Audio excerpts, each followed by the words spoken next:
जय हिंद दोस्तों, आप सभी का स्वागत है आपके अपने एबीसी कोचिंग यूट्यूब चैनल में। आज की ये वीडियो आप सभी के लिए बहुत इंपॉर्टेंट होने वाला है, क्योंकि इस वीडियो में झारखंड के कक्षा 10वीं विषय विज्ञान के प्री बोर्ड परीक्षा को लेकर इंपॉर्टेंट क्वेश्चन बताने वाला हूं, जो कि आपके एग्जाम में 100% पूछे जाएंगे। इसको एग्जाम से पहले आप लोग को रिविजन कर लेना है, हो सके इसको अच्छे से याद कर लीजिए। आपको 16 दिसंबर को ये सारे क्वेश्चन जो है देखने को मिलने वाला है, ठीक है। तो इसको आप लोग तैयार कर लेना। चलिए बच्चों, क्वेश्चन की ओर चलते हैं। दोस्तों क्वेश्चन की ओर चलते हैं तो देखिए दोस्तों, सबसे पहला सवाल दिया गया है कि नेत्र गोलक की आकृति होती है। दोस्तों नेत्र गोलक की आकृति जो होती है वो गोलाकार होती है, ठीक है, याद रखेंगे। अगला प्रश्न है कि अवतल लेंस द्वारा किस दृष्टि दोष को दूर किया जाता है, तो इसका आंसर हो जाएगा निकट दृष्टि दोष को दूर किया जाता है। ऑप्शन ए इसका सही आंसर होगा।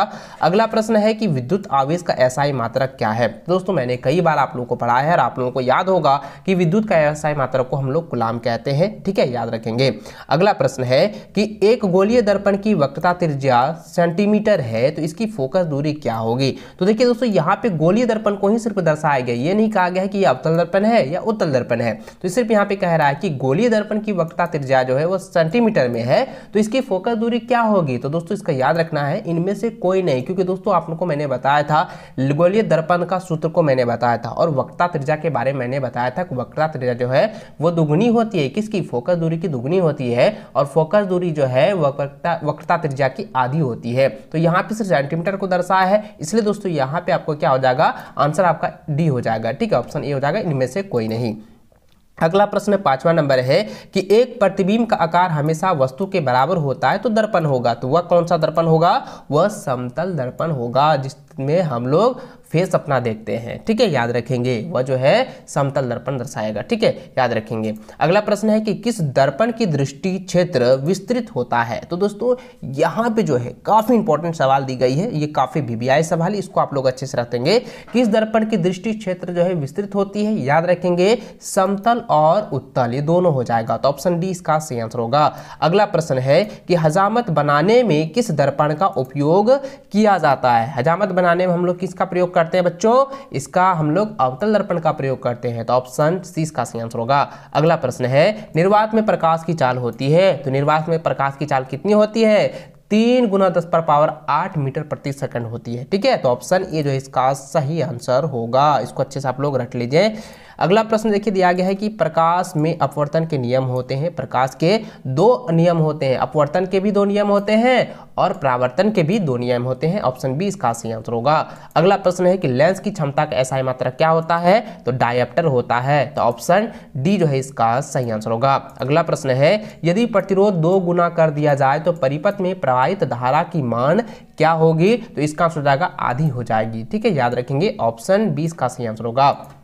अगला प्रश्न है विद्युत धारा उत्पन्न करने की युक्ति को कहते हैं। तो दोस्तों यहाँ पे ध्यान दीजिए, मैंने आपको विद्युत धारा प्रभाव चैप्टर में मैंने आपको बताया था कि जिस विद्युत जनित्र से, जिस यंत्र से जो है विद्युत धारा उत्पन्न होती है तो उसको हम लोग क्या कहते हैं, और जिस विद्युत धारा में जो है विद्युत धारा को जो है यांत्रिक ऊर्जा में बदलती है उसको हम लोग क्या कहते हैं, उसको भी मैंने आपको अच्छे से बताया है। और यहाँ पे सवाल पूछा गया कि विद्युत धारा उत्पन्न करने वाली युक्ति को, यानी कि विद्युत जनित्र जो है, यानी कि विद्युत जनित्र जो है ये क्या कर रहा है, डीसी को एसी में कन्वर्ट कर रहा है, ठीक है, यानी कि ये क्या हो जाएगा, ऑप्शन नंबर बी हो जाएगा सही आंसर, विद्युत जनित्र हो जाएगा, ठीक है, याद रखेंगे।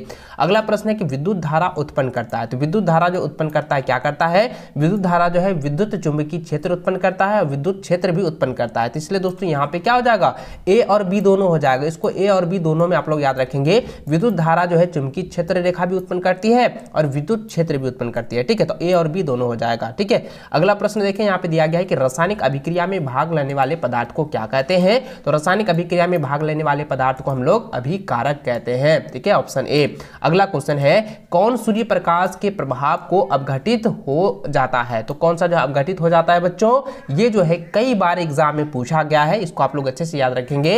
इसका आंसर हो जाएगा AgCl, ठीक है, AgCl, ऑप्शन सी।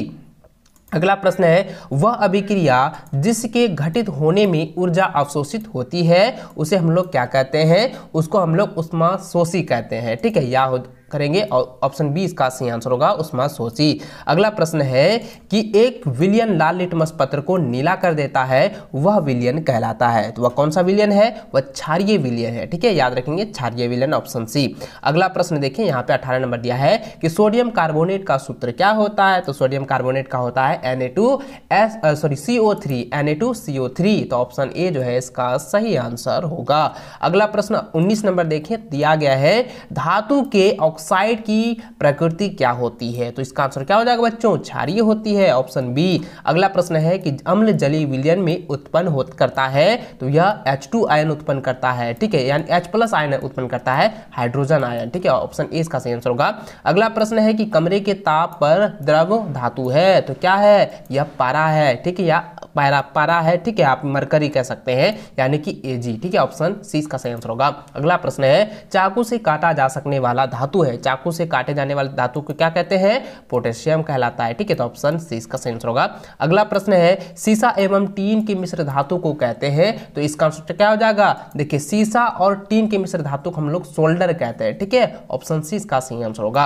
अगला प्रश्न है निम्न में से एल्कोहल प्रक्रियात्मक समूह का फार्मूला है, तो इसका आंसर क्या होगा बच्चों? आप मुझे कमेंट करके बताना, क्योंकि मैंने कई बार आप लोगों को बताया है। क्योंकि दोस्तों यहाँ पे क्या हो जाएगा? OH हो जाएगा। ठीक है, तो OH कहां पर है? तो देखिए, ऑप्शन ए में भी दिया है और ऑप्शन सी में भी दिया है, लेकिन आपको याद रखना है कि एल्कोहल प्रक्रियात्मक समूह में -OH होता है। ठीक है, याद रखेंगे OH। ठीक है, इसको अच्छे से आप लोग याद रखना। चलिए अगला प्रश्न देखिए, 25 नंबर दिया गया है कि निम्न में से कौन सरलतम हाइड्रोजन है? तो क्या है सरलतम हाइड्रोजन कौन है बच्चों? देखिए, ये मैंने आपको जो है कार्बनीकरण चैप्टर में मैंने आपको बताया था संतृप्त हाइड्रोकार्बन, और संतृप्त हाइड्रोकार्बन में बताया था कि कौन सा जो है सरलतम हाइड्रोकार्बन में से एक है। तो दोस्तों इसका क्या आंसर क्या होगा? ये जो है हो जाएगा मीथेन। ठीक है, याद रखेंगे मीथेन। अगला प्रश्न है कि आधुनिक आवर्त सारणी में आवर्तक की संख्या होती है, तो आवर्तक की संख्या कितनी होती है? 7 होती है, 7 होती है, ऑप्शन बी। अगला प्रश्न है कि एक कोशिकीय जंतु है, तो एक कोशिकीय जंतु कौन है? अमीबा है, ऑप्शन बी इसका राइट आंसर होगा। अगला प्रश्न है कि मनुष्य के मुख गुहा में कितने जोड़े लाल ग्रंथियां पाई जाती है? तो कितने जोड़े जो है लाल ग्रंथियां पाई जाती है? तो 3 जोड़े लाल ग्रंथियां पाई जाती है, ऑप्शन सी इसका सही आंसर होगा। अगला प्रश्न है कोशिका का पावर हाउस किसे कहते हैं? तो माइटोकॉन्ड्रिया को कहते हैं। इसको आप लोग अच्छे से रट लीजिएगा, ऑप्शन बी इसका राइट आंसर होगा।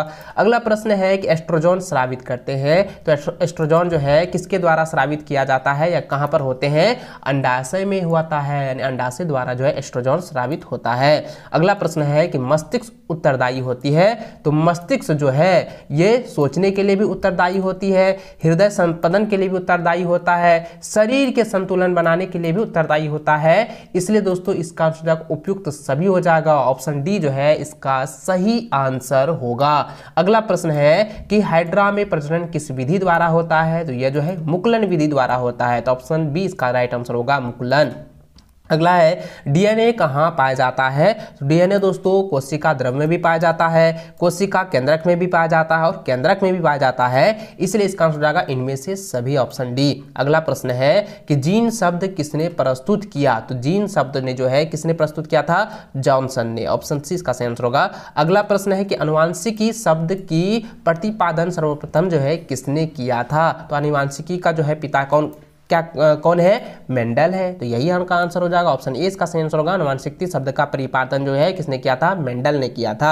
अगला प्रश्न 36 नंबर देखिए, दिया गया है कि ऊर्जा का प्रमुख स्रोत है, तो ऊर्जा का प्रमुख स्रोत क्या है? यह सूर्य है। ठीक है, याद रखेंगे, ऑप्शन सी। अगला प्रश्न है कि विश्व पर्यावरण दिवस जो है कब मनाया जाता है? दोस्तों प्रत्येक साल जो है 5 जून को मनाया जाता है। ठीक है, याद रखेंगे, ऑप्शन सी इसका सही आंसर होगा।